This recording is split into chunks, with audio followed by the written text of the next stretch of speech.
It's Coach Nick Simonello. I wanted to show you 5 exercises that I prefer, especially for athletes, for upper body pushing strength, that I prefer over the bench press.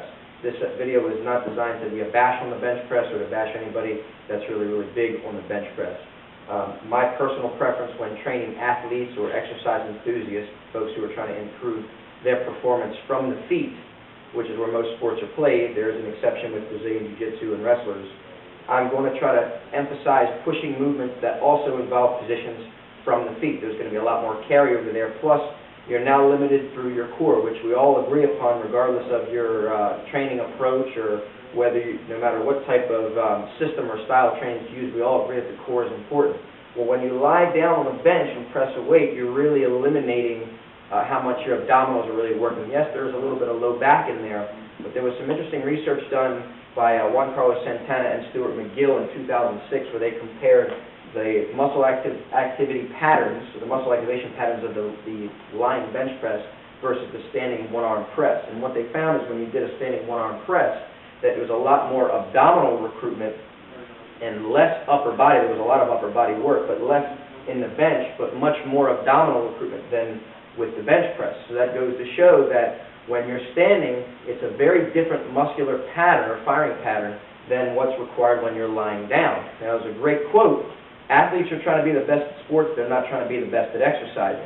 And unless you're training for the NFL Combine or you're a power lifter and you are trying to be the best at the bench press, me personally, the bench press is just an exercise at that point, which is why you don't see lots of chains and us using bands and things like that, because my goal is not to make my athletes the best bench pressers unless they're a power lifter or trained for the Combine. My goal is to make them the best athlete. So these 5 exercises I'm going to show you, I feel have much more carryover to athletic performance and to functional core strength from your feet into a pushing movement. We still do bench press and we still do even exercises like chest flies and things of that nature, especially for bodybuilders, but they're not prioritized in the beginning of the program. They're kind of secondary and third, more as assistance exercises towards the end of the program.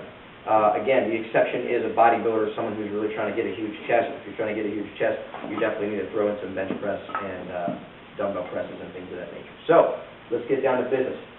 5 exercises I prefer over the bench press for athletes or for functional strength.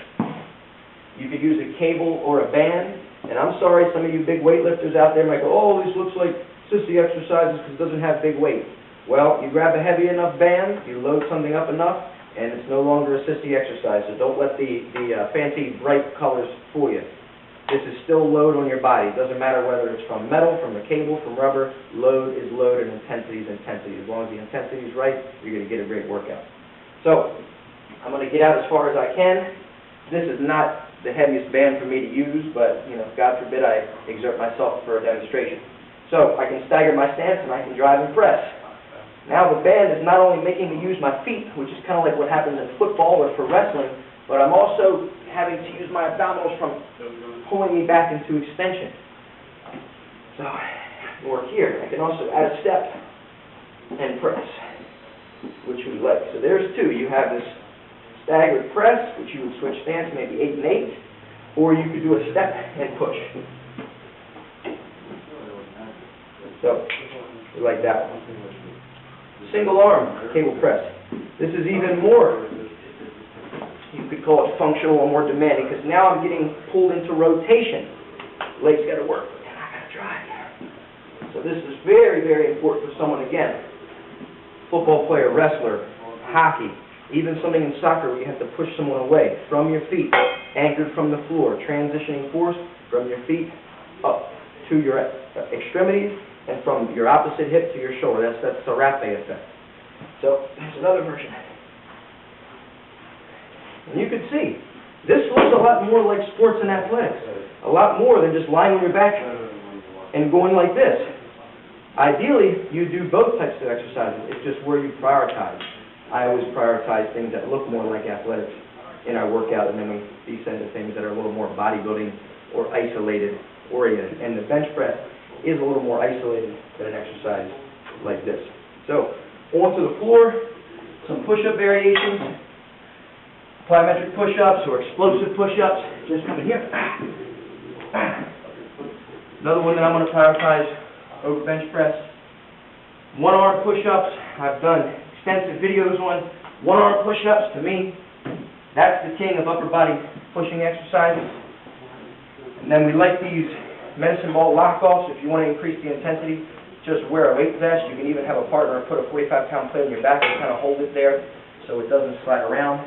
Really like these push-up lock-offs. I can even elevate my feet on a bench to increase the intensity. So there's a lot of ways to increase the intensity here. A couple of final points on this. This is a little bit of a lecture video, so keep it in your ears. One of the other things they found in that research study with J.C. Santana and McGill was that in the standing one-arm position, the most weight anybody could press was 40.6% of their body weight. Now listen to that now, 40.6% of their body weight, not 40.6% of their maximum bench press, which means for a 200-pound person, once it got around 90 pounds or so, they started to get pushed off their front foot and get pushed off their center of gravity before they had to adjust. So what does that say about the man who weighs 180 pounds who's a 500-pound bench presser? Well, it says he's great at the bench press and very impressive in the gym, but does that necessarily carry over to the football field or to the wrestling ring or boxing ring or wherever? Based on what that research says is no, and based on common sense it says no. And if you look at what's happening in football these days, the linemen, the people who need to get pushed over in order to get past, they're not necessarily the biggest, most muscular guys or the best benchers. They're just big bodies. The NFL has already figured this out. So just don't think that the better the bench press you get, the better of athlete that you'll be. Sometimes getting good at the bench press, again, unless you're training for the combine or unless you're a power lifter, just makes you still a horrible athlete. That's just good at bench press. You still got to play your sport. So I showed you 5 exercises. I think I showed you 6 exercises that we prefer over the bench press. We still use the bench press. I still think it's a great exercise. I just don't prioritize it simply because of its body position. If you're lying down on the floor, I'm not going to prioritize any exercises over standing more athletic carryover type exercises like the ones I just showed you where you're limited through your torso. That's the game. That's the name of the game. Train from the center out. That's how we do things here at Performance U.